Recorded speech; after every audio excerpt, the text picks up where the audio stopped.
जय हिंद साथियों, कैसे हैं आप सब। आई होप आप सब ठीक होंगे। फ्रेंड्स, आज की वीडियो में हम लेकर आए हैं आप सभी के लिए हिंदी का बहुत ही महत्वपूर्ण टॉपिक जिसका नाम है रस। ओके फ्रेंड्स, क्या पढ़ेंगे आज हम पढ़ने वाले हैं रस। रस की अनोखी पेशकश आज आपके सामने प्रस्तुत करने वाले हैं। ओके, तो चलिए देर ना करते हुए वीडियो को स्टार्ट करते हैं और देखते हैं कि रस में आप क्या क्या ऐसी चीज़ें हैं जो आपको समझना बहुत ही आवश्यक है, जिससे कि आपकी परीक्षा में कोई भी प्रश्न गलत ना हो। ओके, तो चलिए देखते हैं रस। फ्रेंड्स, रस का शाब्दिक अर्थ होता है आनंद। क्या होता है फ्रेंड्स? आनंद। हम कह सकते हैं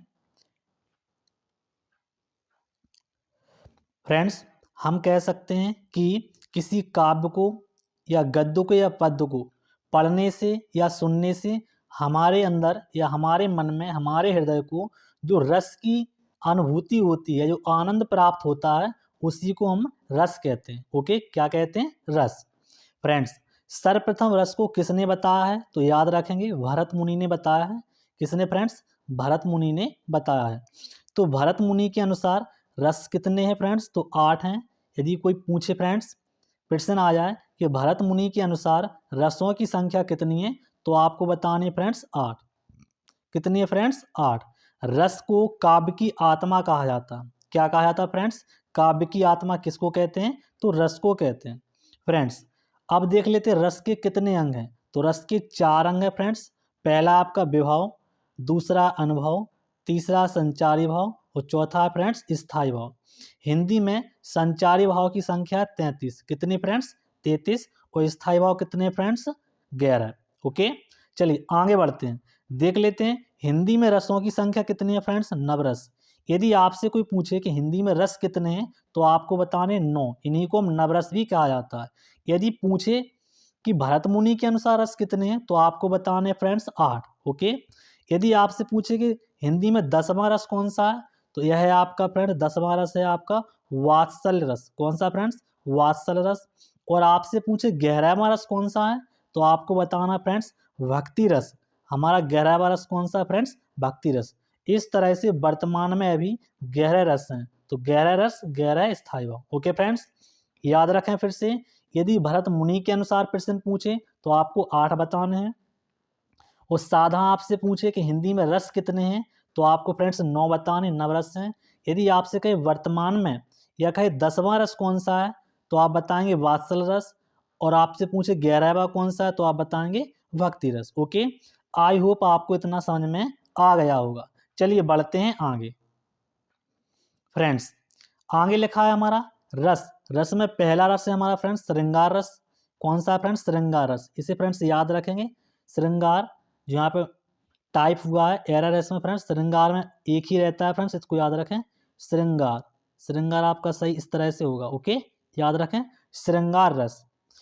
श्रृंगार रस क्या होता है फ्रेंड्स? ध्यान से देखिए, जब नायक एवं नायिका के प्रेम एवं सौंदर्य की बात हो, वह श्रृंगार रस होता है। ओके फ्रेंड्स, फिर से सुनेंगे, जब नायक एवं नायिका के प्रेम एवं सौंदर्य की बात हो, ऐसी स्थिति में उत्पन्न रस को हम श्रृंगार रस कहते हैं। इसका स्थायी भाव फ्रेंड्स प्रेम है या कहें रति है। क्या फ्रेंड्स? प्रेम या रति।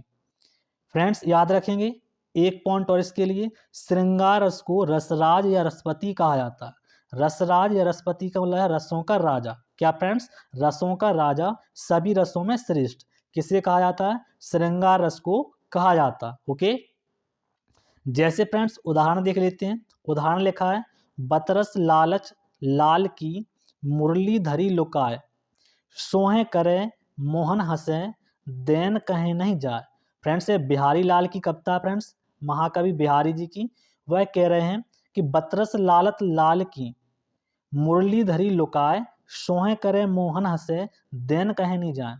यह उस समय की पंक्ति है फ्रेंड्स, जब राधा रानी ने भगवान श्री कृष्ण की मुरली छिपा ली है और वह देना नहीं चाहती हैं। सोए कहें, सोए का मतलब कसम खा रही हैं कि उनके पास मुरली नहीं है। ओके, तो इस फ्रेंड्स इस पंक्ति में हमें दोनों की, भगवान श्री कृष्ण एवं राधा के प्रेम की बात चल रही है। यहाँ पे प्रेम दिखाया जा रहा है, उनके प्रेम और सौंदर्य की बात है। अतः हम कह सकते हैं कि इस पंक्ति में रसराज या कहें श्रृंगार रस है। ओके, कौन सा रस है फ्रेंड्स? श्रृंगार रस है। ठीक है, चलिए बढ़ते हैं आगे। फ्रेंड्स दूसरा है हमारा हास्य रस। कौन सा फ्रेंड्स? हास्य रस है, याद रखेंगे क्या है हमारा हास्य रस। फ्रेंड्स हास्य रस क्या होता है? तो हास्य रस किसी व्यक्ति वस्तु की वेशभूषा, वाणी, चेष्टा आदि की विकृति देखकर मन में प्रसन्न होना ही हास्य रस है। फ्रेंड्स याद रखें, किसी व्यक्ति या कोई वस्तु है, उसकी वेशभूषा वेशभूषा आप देखें, उसकी वाणी सुनने पर या कोई चेष्टा वो क्या कर रहा है, उसकी प्रतिक्रिया या उसकी विकृति को देखकर हमारे मन में जो प्रसन्नता का भाव जागृत हो, फ्रेंड्स हंसी का भाव जागृत हो, उसी को हास्य कहा जाता है। क्या कहा जाता है? उसी को हास्य रस कहा जाता है। इसका स्थायी भाव होता है हास। हास का मतलब हंसना। ओके, जैसे फ्रेंड्स उदाहरण है, बुरे समय को देखकर गंजे तू क्यों रोए, किसी भी हालत में तेरा बाल ना बांका हो। तो फ्रेंड्स आप देख रहे हैं, इस पंक्ति को पढ़ने पर हमारे हृदय में एक हास्य का भाव उत्पन्न हो रहा है। कह रहा है कि बुरे समय को देखकर गंजे तू क्यों रोए। गंजे मतलब टकला, जिसके सर पर कोई बाल ही नहीं है।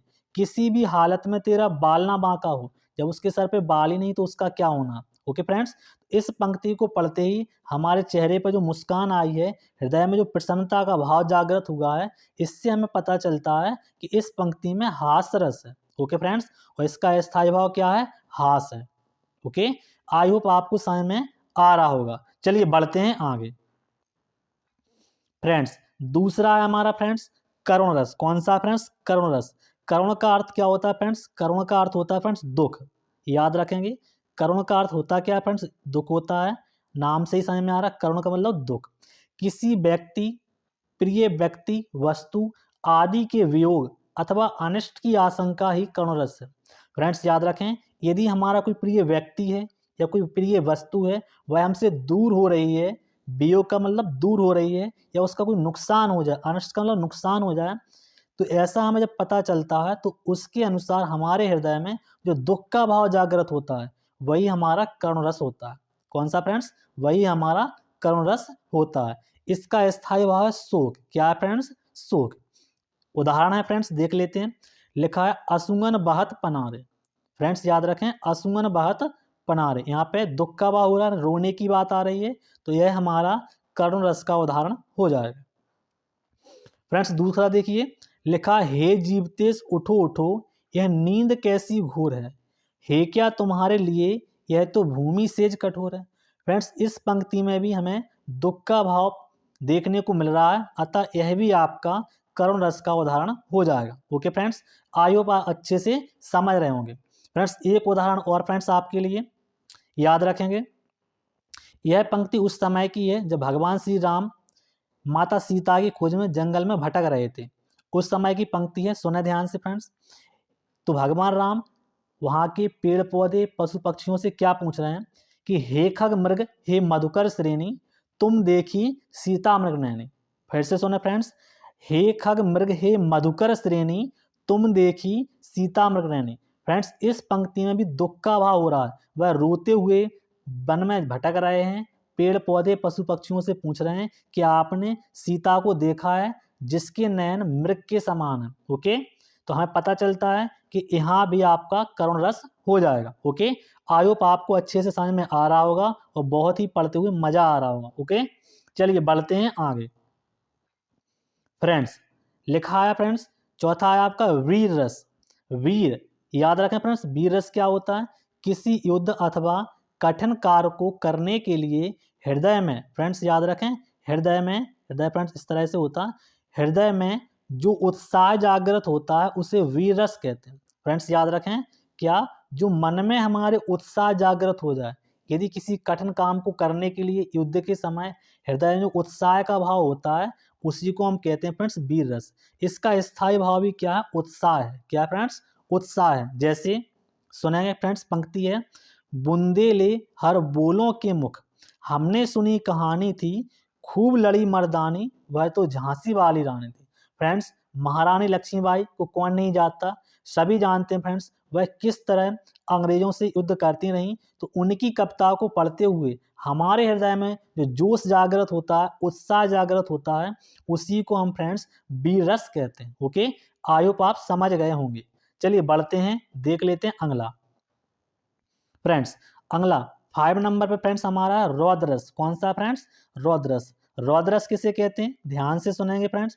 जहां किसी प्रिय व्यक्ति वस्तु की विपक्षी द्वारा अपमान तथा निंदा से क्रोध उत्पन्न होता है, वह रौद्ररस कहलाता है। फ्रेंड्स याद रखें, जो हमारा प्रिय व्यक्ति है या कोई हमारी प्रिय वस्तु है, उसका किसी दूसरे व्यक्ति से या किसी दूसरे व्यक्ति के द्वारा अपमान किया जाए या कोई निंदा की जाए, तो हमारे हृदय में क्रोध उत्पन्न होता है। क्या फ्रेंड्स? क्रोध उत्पन्न होता है, हमें तुरंत गुस्सा आ जाता है। वही गुस्सा, वही क्रोध रौद्ररस कहलाता है। ओके फ्रेंड्स, आई होप आप अच्छे से समझ गए होंगे। जैसे फ्रेंड्स लिखा है, उस काल मारे क्रोध की, उस काल मारे क्रोध की तन कांपने उनका लगा। मानो फ्रेंड्स, यहाँ पे मानो लिखा था, याद रखें फ्रेंड्स। मानो, मानो हवा के जोर से, मानो हवा के जोर से सोता हुआ सागर जगा। तो फ्रेंड्स इसमें भी आपको क्रोध देखने को मिल रहा है, और जहाँ क्रोध देखने को मिले, गुस्सा देखने को मिले, तो वह आपका रौद्ररस कहलाता। ओके, चलिए बढ़ते हैं आगे फ्रेंड्स। नंबर 6 पर है फ्रेंड्स आपका विभत्स रस। विभत्स क्या होता है फ्रेंड्स? ध्यान से सुने। लिखा, घृणित वस्तुओं को देखकर, उनके विषय में सुनकर उत्पन्न होने वाली घृणा या गिलानी विभत्स रस का ज्ञान कराती है। फ्रेंड्स क्या लिखा है? कोई घृणित वस्तु हो जिसे देखकर ही हमें घृण आए या आंतरिक मन में हमारे गिलानी उत्पन्न हो जाए, ऐसी वस्तुओं को देखने पर या उनके विषय में सुनने पर जो गिलानी का अनुभव होता है, जो घृणा का भाव आंतरिक रूप में जागृत होता है, उसी को हम विभत्स रस कहते हैं। जैसे फ्रेंड्स पंक्ति है, सिर पर बैठो काग, सिर पर बैठो काग, आंख दो खात नकारत, खींचत जीवहि सियार, अतहि आनंद उर्धारत। फ्रेंड्स आप देख रहे हैं, इस पंक्ति को पढ़ते ही हमारे मन में एक अजीब सी गिलानी उत्पन्न हो रही है। कह रहा कि सिर पर बैठो काग, जैसे कि मान लो कोई पशु खत्म हो गया है, मर गया है, तो उसके सिर पर जाके कौवा बैठ जाता है। तो सिर पर बैठो काग, आंख दो खात निकाल, तो उसकी आंखों में टोकर मारता है, उसकी आंखों को नोच नोच कर खा रहा है, निकाल कर खा रहा है। आगे लिखा, खींचत जीव ही सियार, जो सियार वगैरह होते जीव जंतु, जो जानवर होता है सियार, वह क्या करता है? खींचत जीव है, उसकी जीभ को निकाल रहा है, खा रहा है, और बहुत ही ज्यादा आनंदित हो रहा है। तो फ्रेंड्स इस कविता को, सॉरी फ्रेंड्स, इस पंक्ति को पढ़ते ही हमारे अंदर बहुत ही ज्यादा गिलानी उत्पन्न हो रही है, घृणा उत्पन्न हो रही है। तो हम कह सकते हैं कि यह हमारा विभत्स रस का उदाहरण है। ओके, चलिए बढ़ते हैं आगे फ्रेंड्स। नंबर 7 है आपका शांत रस। फ्रेंड्स शांत रस किसे कहते हैं? फ्रेंड्स जहां ना सुख है, ना दुख है, ना द्वेष है, ना ही राग है, और ना ही कोई इच्छा है। फ्रेंड्स ऐसी उस स्थिति में उत्पन्न रस को मुनियों ने शांत रस कहा है। कौन सा फ्रेंड्स? मुनियों ने इसे शांत रस कहा है। इसका स्थायी भाव निर्वेद है। फ्रेंड्स याद रखें, जहां ना सुख हो, ना दुख हो, ना द्वेष हो, ना राग हो, और ना ही कोई इच्छा है, कोई इच्छा ही नहीं है जीवन में, ऐसी स्थिति में उत्पन्न रस को मुनियों ने, संतों ने शांत रस की उपाधि दी, उसे शांत रस कहा है। इसका स्थायी भाव क्या है फ्रेंड्स? निर्वेद है। ओके, जैसे जहां सुमत तह संपत्ति नाना, जहां कुमत तह विपत निदाना। फ्रेंड्स याद रखें, जहां सुमत रहती है, सब मिलजुल कर रहते हैं, जहां सुमत तह तह संपत्ति नाना, कह सकते हैं कि जहां सुमत रहती है वहां संपत्ति का वास होता है, जहां कुमत रहती है, लड़ाई झगड़ा रहता है, वहां पे विपत्तियां ही विपत्तियां होती हैं। ओके, चलिए बढ़ते हैं आगे फ्रेंड्स। नेक्स्ट है हमारा अद्भुत रस। याद रखें फ्रेंड्स, अद्भुत रस। अद्भुत रस क्या होता है फ्रेंड्स? विचित्र अथवा आश्चर्यजनक व्यक्ति वस्तु को देखकर, सुनकर हृदय में जो आश्चर्य का भाव जागृत होता है, उसे अद्भुत रस कहा जाता है। फ्रेंड्स याद रखें, उसे क्या कहा जाता है? अद्भुत रस कहा जाता है। कोई विचित्र व्यक्ति हो, कोई विचित्र वस्तु हो, उसको हम देख लें तो हमारे हृदय में जो आश्चर्य के भाव जागृत हो, जैसे कि जिसके विषय में आप बहुत अच्छा सोचते हो सकता है वो आगे चल के व्यक्ति खराब निकले, या उसके बुरे विचार निकले, कोई गलत काम करते हुए देखा आपने, तो आप एक आश्चर्य से चौंक जाएंगे, एक आश्चर्य अनुभव करेंगे।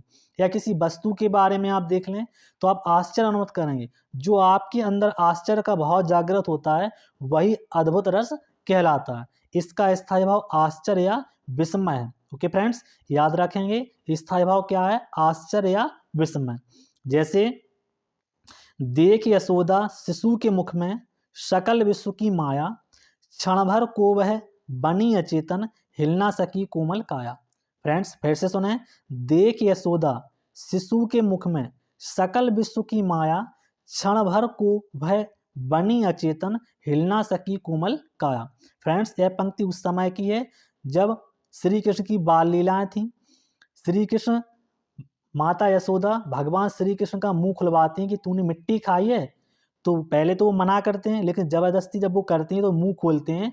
तो माता यशोदा क्या देखती हैं कि भगवान श्री कृष्ण के मुख में संपूर्ण जगत उनको दिखाई दे रहा है, सकल विश्व की माया, संपूर्ण जगत देखने को मिल रहा, सभी कुछ। तो कुछ समय के लिए, क्षण भर के लिए वह अचेतन हुए। अचेतन का ना हिल सकती थी ना डुल सकती, ना ही हिलनी ना डुली, बिल्कुल सेम रह गई या रुक गई। एक तरह से हम अपनी भाषा में क्या कहते हैं फ्रेंड्स, स्टेचू। तो वह स्टेचू की तरह रह गई। तो हम देख रहे हैं कि इसमें उनको बहुत सारा आश्चर्य हुआ, बहुत ही ज़्यादा आश्चर्य हुआ। अतः इस पंक्ति में अद्भुत रस का भाव देखने को मिल रहा। तो इसका स्थायी भाव क्या है फ्रेंड्स, आश्चर्य या विस्मय। तो आप याद रखेंगे यह पंक्ति भी हमारी अद्भुत रस का उदाहरण हो जाएगी। ओके, आई होप आप अच्छे से समझ रहे होंगे। चलिए बढ़ते हैं आगे। फ्रेंड्स नंबर 9 है हमारा भयानक रस। किसी भयानक अथवा अनिष्टकारी व्यक्ति वस्तु को देखने, उसके विषय में सुनने, याद करने से मन में जो भय उत्पन्न होता है उसे भयानक रस कहते हैं या वह भयानक रस कहलाता है। ओके, जैसे फ्रेंड्स याद रखें परिभाषा क्या है हमारी, कि किसी भयानक अथवा अनिष्टकारी व्यक्ति को देख लें हम, या कोई ऐसी वस्तु को देख लें, किसी जीव को देख लें या उसके विषय में सुन लें, तो हमारे हृदय में जो भय उत्पन्न होता है या कहें डर उत्पन्न होता है वही भयानक रस कहलाता है। जैसे फ्रेंड्स, एक ओर अजगर लखी, एक ओर मृगराय, बिकल बटोही बीच ही, पर्यो मूर्छा खाए। फ्रेंड्स पंक्ति में आप देख रहे हैं कि कोई ग्वाला है, कोई बटोही है। फ्रेंड्स वह क्या देखता है कि एक ओर उसको अजगर दिखाई देता है, अजगर सर्प, एक अजगर दिखाई देता है, और दूसरी ओर उसको मृगराय यानी सिंह दिखाई देता है, शेर दिखाई देता है। तो क्या हुआ, वह बीच ही मूर्छा खा के गिर पड़ा, या कहें बेहोश होकर गिर पड़ा। उसे लगा कि अब दोनों तरफ ही मौत है। तो वह क्या होगा, डर के मारे या कहें भय के मारे वह बीच ही बेहोश होकर गिर पड़ा या मूर्छित हो गया। तो फ्रेंड्स आप देख रहे हैं इस पंक्ति में आपका भयानक रस देखने को मिल रहा है। ओके, चलिए बढ़ते हैं आगे। फ्रेंड्स नंबर 10 है हमारा फ्रेंड्स वात्सल्य रस। कौन सा फ्रेंड्स, वात्सल्य रस। वात्सल्य फ्रेंड्स पुत्र, शिष्य, अनुज आदि के प्रति रति का भाव ही वात्सल्य रस कहलाता है। क्या फ्रेंड्स, वात्सल्य रस है। स्थायी भाव क्या इसका, वात्सल्यता। याद रखें वात्सल्यता इसका स्थायी भाव है। जैसे फ्रेंड्स, किलकत कान घुटरूपन आवत, मनमय कनक नंद के आंगन, बिंब पकड़वें धावत। तो फ्रेंड्स ये क्या है, यह पंक्ति भगवान श्री कृष्ण की बाल लीलाओं की। फ्रेंड्स किलकत कान, भगवान श्री कृष्ण कान्हा जी घुटनों के बल आ रहे हैं, मनमय कनक नंद के आंगन, बाबा नंद के आंगन में, पकड़वें धावत यानी कि उनको पकड़ने के लिए माता यशोदा बाबा नंद दौड़ रहे हैं, और वह घुटनों के बल चल रहे हैं, आ रहे हैं और जा रहे हैं। ओके, तो इस पंक्ति में आप देख रहे हैं अपने बच्चे के प्रति माता यशोदा एवं बाबा नंद का प्रेम दिखाई दे रहा है। क्या दिखाई दे रहा है फ्रेंड्स, प्रेम की भावना है। अतः आप कह सकते हैं कि इस पंक्ति में वात्सल्य रस है। ओके, कौन सा फ्रेंड्स, वात्सल्य रस है। ओके, आई होप आप समझ गए होंगे। चलिए बढ़ते हैं आगे। फ्रेंड्स अंतिम हमारा रस है फ्रेंड्स भक्ति रस। याद रखें कौन सा, भक्ति रस है। इसमें ईश्वर के प्रति प्रेम की भावना होती है। किसमें फ्रेंड्स, याद रखें भक्ति रस में ईश्वर के प्रति, भगवान के प्रति हमारी प्रेम की भावना होती है, इसी को हम भक्ति रस कहते हैं। ओके फ्रेंड्स, इसका स्थायी भाव क्या है फ्रेंड्स, देवरति या अनुराग है। याद रखें क्या है फ्रेंड्स, देवरति या अनुराग इसका स्थायी भाव। ठीक है, जैसे फ्रेंड्स भक्ति में क्या है, राम जपू राम जपू राम जपू बाबरे, घोर भव नीर निधि नाम निज नावरे। तो फ्रेंड्स यह फ्रेंड्स किसके द्वारा है? कवि साधु संतों के द्वारा क्या कहा था फ्रेंड्स कि भगवान राम का नाम जपते रहो, वही आपको भवसागर से पार करेंगे। ओके, तो इसमें फ्रेंड क्या है? भगवान के प्रति प्रेम दर्शाया जा रहा है, ईश्वर की भावना, ईश्वर के प्रति प्रेम की भावना को बताया जा रहा है। अतः हम कह सकते हैं इस पंक्ति में आपका भक्ति रस है। ओके, आई होप आपने अच्छे से समझ लिया होगा। ओके, चलिए बढ़ते हैं आगे। तो फ्रेंड्स हम देख रहे हैं कि इस पंक्ति में हमने भक्ति रस को पढ़ा और इस पूरी वीडियो में आपने सभी रसकों को कवर कर लिया है। आई होप आपको वीडियो पसंद आई होगी। फ्रेंड्स यदि वीडियो फ्रेंड्स आपको पसंद आई है तो फ्रेंड्स वीडियो को लाइक करें, शेयर करें और हमारे चैनल को सब्सक्राइब करें। Thanks friends, thank you. Friends ज़्यादा से ज़्यादा अपने दोस्तों में वीडियो को शेयर किया करें, हमारी वीडियो को लाइक किया करें और हमें सपोर्ट किया करें। आई होप आप अच्छे से समझ गए होंगे कि रस क्या होते हैं, रस के स्थायी भाव क्या होते हैं, किस पंक्ति में कौन सा रस है। ओके, तो फ्रेंड्स पढ़ते रहिए, हंसते रहिए, मुस्कुराते रहिए और अपनी वीडियो को ध्यान से देखते रहिए और आगे बढ़ते रहिए। जय हिंद साथियों।